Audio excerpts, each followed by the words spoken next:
माननीय सदस्य श्री जी के पंडवी जी।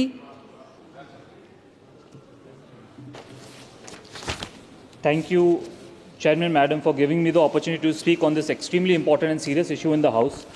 I stand in this House today to express my deep concerns regarding the Disaster Management Bill 2024.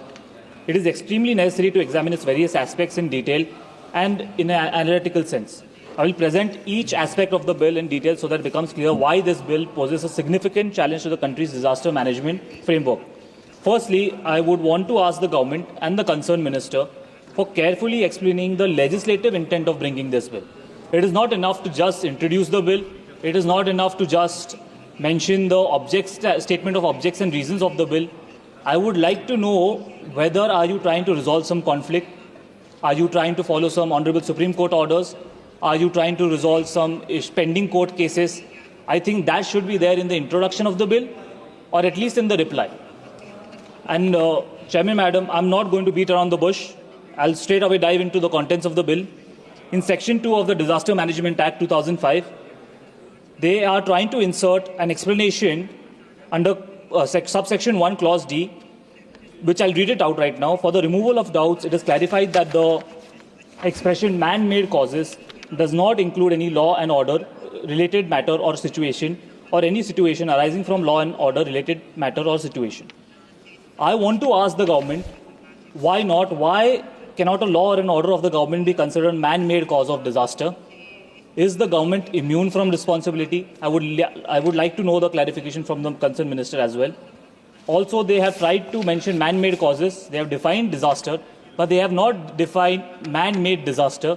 I think it is very important because, as you might be seeing, that we have had n number of railway accidents. We have had bridges collapse in this country. We have had forest areas being converted into non-forest areas and used for non-forest activities. I think that's a very big disaster, and therefore we need to name it as Modi-made disaster. A man-made disaster. So I request the government to definitely look into this, and I think that word should be inserted inside this. I would also want to ask the government that they have mentioned the word climate just once in the bill. They have not mentioned climate change at all. I want to ask the government whether they are interested in introducing the definition of the word climate change in the bill, or are they refraining to accept that there is no climate change. Also, I would like to mention that they are trying to insert a clause DA, which is talking about disaster database. I like the idea of introducing collecting data in this database, but in the definition of it, they have only mentioned that central government will give input.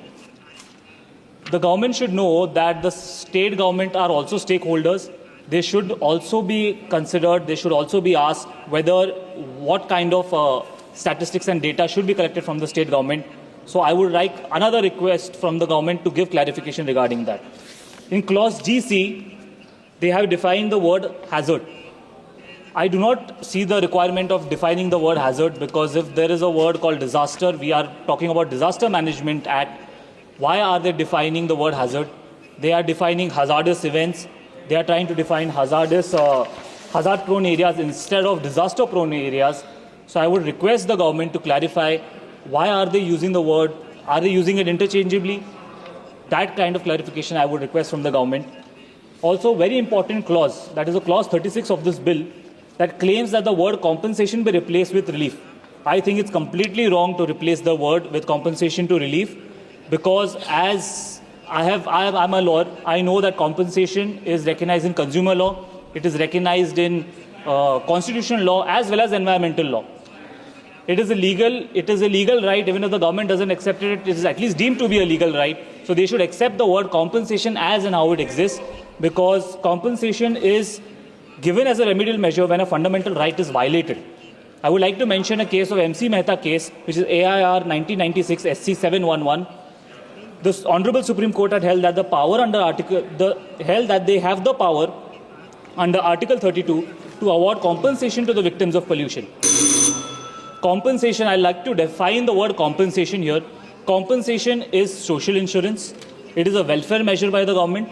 It is a government obligation to protect its citizens. By making it, that you're replacing the word compensation to relief, the government is saying that it cannot be claimed as a legal right, and relief becomes a discretionary option as per the whims of the central government. it cannot be claimed in court, and therefore relief is only obligatory and not extended as a legal right. Also, Chairman Madam, I would like to mention that since other MPs are present here from the government as well as the opposition, the Member of Parliament has absolute no say in this decision-making process. They are not in any of the committees. They are not in the response team. It is very well said that, yes, they are trying to introduce Section 41A in the bill, which is talking about Urban Disaster Management Authority. I welcome that move. Again, there is no Member of Parliament has no role in it. So I would request the government to at least give a certain role to a Member of Parliament in this bill. It is urgent necessity, because when the problems do arise, people come to us. And we are also stakeholders in the decision-making process. Madam, I would request you to give me some more time. Speaker, sir, had said 3-4 days ago that if you're talking genuinely about the bill, if you're talking genuinely about the bill, you should be given extra 5 minutes. Speaker, sir, had said that. So just kindly give me those 5 more minutes. Okay, I'll just try to wrap it up as soon as possible. As other members have also mentioned about the over-centralization. It's not just centralization, it's over-centralization. The central government is trying to absorb all the powers within themselves and trying to take away the powers from the state governments.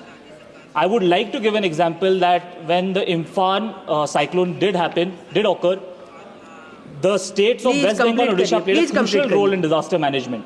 So I think that they definitely the role of the state government should be taken into consideration.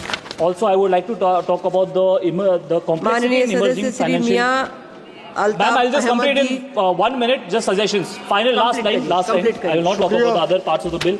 I would request the government that they take help of advanced technology with ISRO, Indian Meteorological Department, National Remote Sensing Agency. For research and development, I would request that AI, remote sensing and big data analytics to be considered. And when you're talking about rehabilitation, there should be a clause for psychological rehabilitation of the victims of the national disaster. And definitely, I think this bill, they are talking about preparedness in the bill, but they're not prepared to execute this bill. So I think they should reconsider the whole contents of the bill and reintroduce it again. Thank you, Madam.